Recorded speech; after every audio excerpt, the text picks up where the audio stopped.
Alors, je vous propose maintenant d'aller sur le terrain avec une femme à l'énergie incroyable qui se bat au quotidien depuis des années pour faire bouger les choses et faire entendre la parole du patient.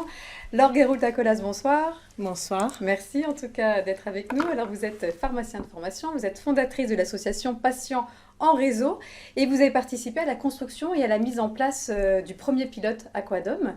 Alors, c'est très rare hein, qu'une association de patients soit justement porteur d'un projet article 51. Je pense que Madame le maire pourrait nous le confirmer. Alors, pourquoi avoir choisi de porter ce projet en particulier?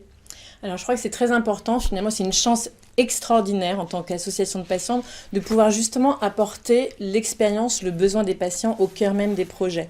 Donc finalement, de quoi parle-t-on quand on parle de virage ambulatoire, de chronicisation du cancer?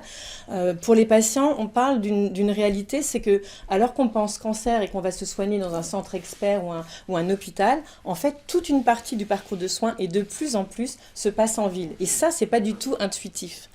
Et l'autre point qui est compliqué, c'est que généralement, on va vous proposer des thérapies orales notamment, délivrées en ville par les soignants et suivies en ville, alors même que votre maladie devient, entre guillemets, plus grave, métastatique. Donc vous êtes dans un moment, j'allais dire, psychologiquement qui est quand même compliqué. Et c'est pas du tout intuitif, là aussi, de se dire que vous allez devoir gérer votre traitement tout seul, à la maison, et que finalement, les habitudes que vous pouviez avoir prises dans votre centre de soins, il va falloir les retisser avec les soignants de ville. Mais sont-ils bien légitimes à prendre en charge mon cancer qui a avancé? Bien sûr, oui, C'est pas du tout facile. Oui. Et donc, depuis le début de ce projet, donc pendant quelques mois, voire années, on a pu apporter cet éclairage-là. Et je crois que dans cette expérimentation Aquadome Picto, il y a vraiment une chose fantastique. Et je crois qu'il y a dans les mots qui ont été dit avant, quelque chose qui est intéressant, c'est de se dire qu'il y a de la technologie, il y a de l'innovation, mais il y a de l'humain.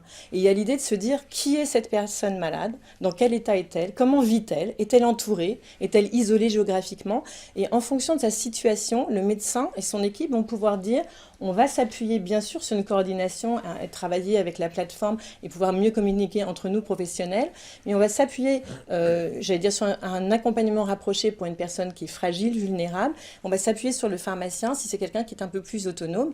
Mais le but, c'est finalement de toujours accompagner et pour le patient, de se sentir en sécurité, de se sentir en lien avec son équipe de soins. Oui, et puis surtout, cette expérimentation a pris encore plus de sens dans ce contexte de crise sanitaire que nous vivons déjà depuis 2 ans. Hein.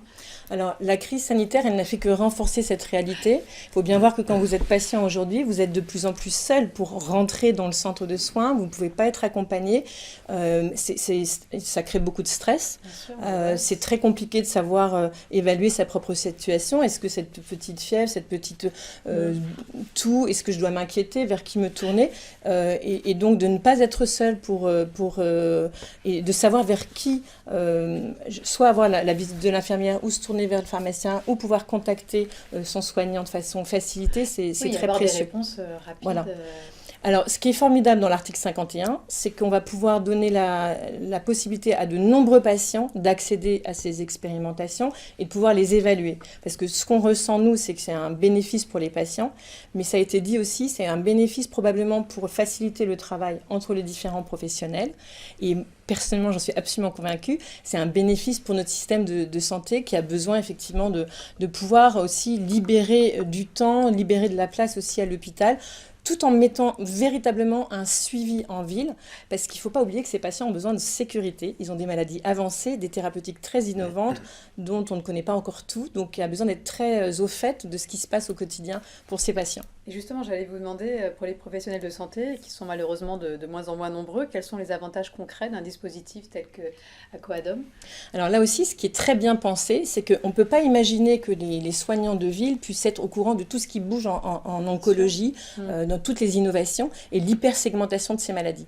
Et en fait, là, le principe, c'est de se dire, le médecin, en fonction de la situation, va prescrire donc une thérapeutique et on va pouvoir en fait embarquer et donner toutes les informations en amont finalement aux soignants de ville pour qu'ils sachent ce qui se passe, quel est le traitement, comment ça se prend, ce qu'on attend potentiellement comme effet indésirable, etc.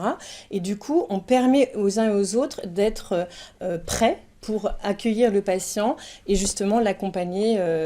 Et ça change absolument tout. C'est radicalement différent pour le patient de se sentir dans cette équipe qui communique entre elles et qui garantit sa sécurité.